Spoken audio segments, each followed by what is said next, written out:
নমস্কার বন্ধুরা, মিনু ছোট রান্নাঘরে সকলকে জানাই স্বাগত। সকালবেলায় চলে এলাম আরও একটা নতুন রেসিপি নিয়ে। এই দেখুন, আজ নিয়েছি বেশ কিছুটা রুই মাছের ডিম। মাছের ডিমটা আমি 10 মিনিট মতো ভিনিগার দিয়ে জলে ভিজিয়ে রেখেছিলাম।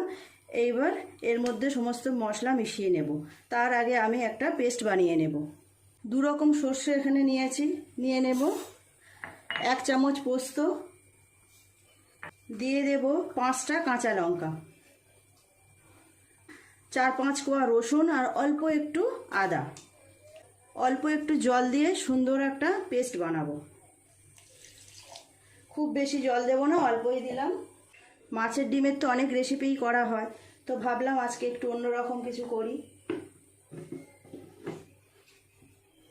সুন্দর একটা পেস্ট বানিয়ে নেব।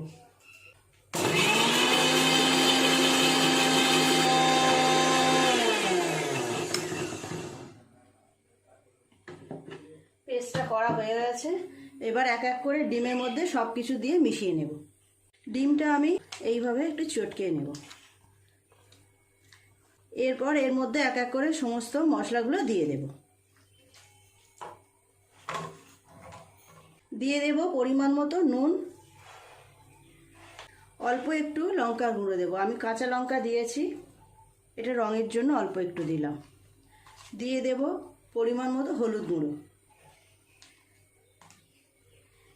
একটা বড় সাইজের পেঁয়াজ আমি ছোট ছোট করে কুচিয়ে রেখেছি, এর মধ্যে দিয়ে দেব। আর দেব সর্ষে, কাঁচা লঙ্কা, আদা রসুনের পেস্ট।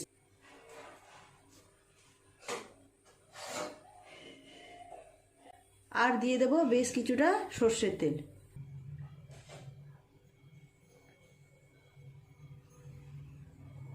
আপনারা একবার বাড়িতে এইভাবে বানিয়ে দেখতে পারেন, খেতে বেশ ভালো লাগে।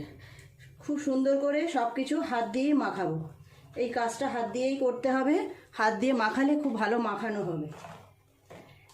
মাখিয়ে নিয়ে 10 মিনিটের জন্য রেখে দেবো। এই সময় আমি কলার পাতাগুলো একটু গ্যাসে সেঁকে নেব। এইভাবে হাত দিয়ে চটকে চটকে ডিমটাকে সুন্দর করে সব কিছুর সাথে মাখিয়ে নিতে হবে। কলার পাতাগুলো এবার গ্যাসে সেঁকে নেব। এইভাবে আগুনের ওপরে ধরে এপিট ওপিট একটু করে সেঁকে নেব। কাঁচা কলা পাতা যে মরমরা ভাবটা থাকে সেটা থাকবে না, এটা ভাঁজ করার সময় ছিঁড়বে না। একটা হয়ে গেল, আরও একটা এইভাবে সেঁকে নেব।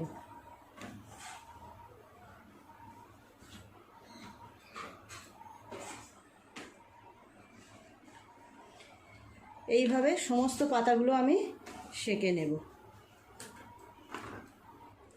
সব পাতাগুলো একইভাবে আমার সেঁকা হয়ে গেছে।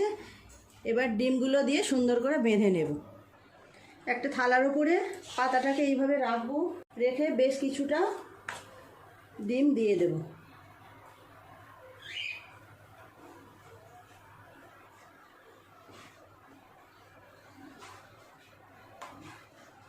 এর উপরে দিয়ে দেব চিড়ে রাখা একটা কাঁচা লঙ্কা আর অল্প একটু সর্ষের তেল, অল্প দেব। এবার সুন্দর করে এটা মুড়ে নেব। এই পাশটা মুড়বো, তারপর এই পাশটা নিয়ে আসবো।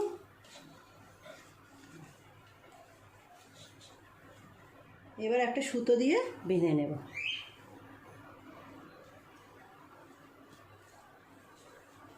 খুব আস্তে আস্তে কাজটা করতে হবে।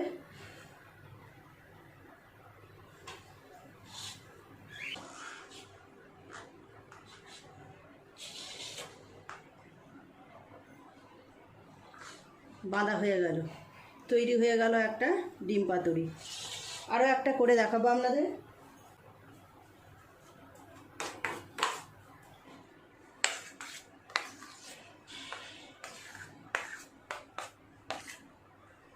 দিয়ে দেব ডিম,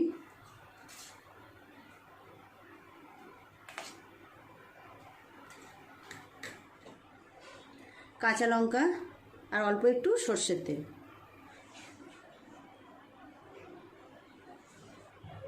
একইভাবে আবার এই পাতাটাকেও মুড়ে নেব।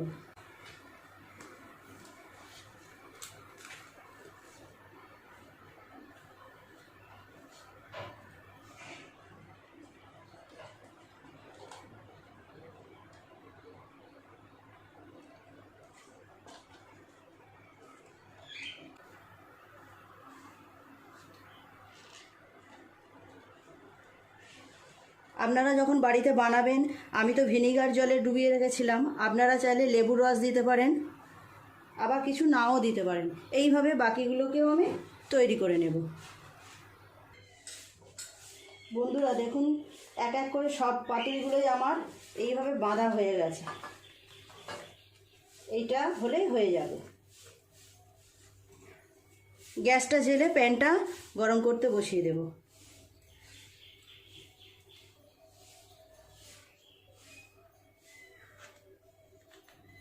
এই দেখুন, সবগুলো পাতুরি খুব সুন্দরভাবে বেঁধে নিয়েছি। গ্যাসটা অন করে দিই। প্যান গরম হয়ে গেছে, পাতুরি ভাজার জন্য তেল দিয়ে দেব। তেলটা গরম হলে এক এক করে পাতুরিগুলো দিয়ে সুন্দর করে ভাজা করে নেব। তেলটা খুব ভালোভাবে গরম হয়ে গেছে, দিয়ে দেব পাতুরিগুলো।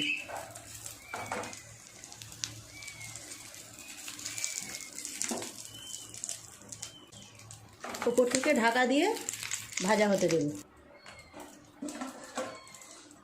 5 মিনিট পরে উল্টিয়ে দেখব। 5 মিনিট হয়ে গেছে, ঢাকাটা খুলে উল্টিয়ে দেব। কলা পাতাগুলো তখন ফুলে ফুলে গেছে দেখুন। আবার ঢাকা দিয়ে এই পিঠটাও হতে দেব।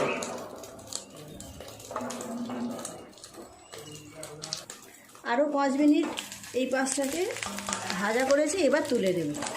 কলা পাতাগুলো কেমন পোড়া পোড়া হয়েছে দেখুন। এগুলো হয়ে গেছে, নামিয়ে নিয়ে বাকিগুলোকেও এই একইভাবে ভাজা করে নেব। বাকি পাতুরিগুলো এইভাবে সাজিয়ে দিলাম। এগুলো চাপা দিয়ে 5 মিনিট হতে দেব। আমি তো এগুলো ভাজা করে নিচ্ছি, আপনারা চাইলে এইগুলোকে স্টিম করেও নিতে পারেন। 5 মিনিট পর আবার উল্টিয়ে দেখব। আরও 5 মিনিট রাখলাম। এবার এইগুলোকে তুলে নেব। কলার পাতাগুলো কি সুন্দর পোড়া পোড়া হয়েছে দেখুন। হয়ে গেছে, পাতুরিগুলো নামিয়ে নেব।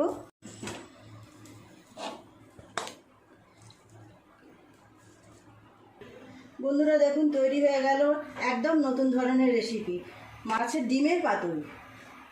মাছের ডিমের পাতুরি কেমন দেখতে লাগছে দেখুন। আপনারাও একবার বাড়িতে এভাবে বানাবেন। প্লিজ বন্ধুরা, আজকের রেসিপিটা কেমন লাগলো কমেন্ট করে জানাবেন।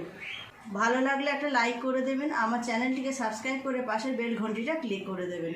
তাহলে আমি যখনই কোনো নতুন ভিডিও আপলোড করব, তার সাথে সাথে আপনার নোটিফিকেশনে সবার আগে পৌঁছে যাবে। সবাই খুব ভালো থাকবেন। দেখা হচ্ছে নতুন কোনো ভিডিওর সাথে। নমস্কার।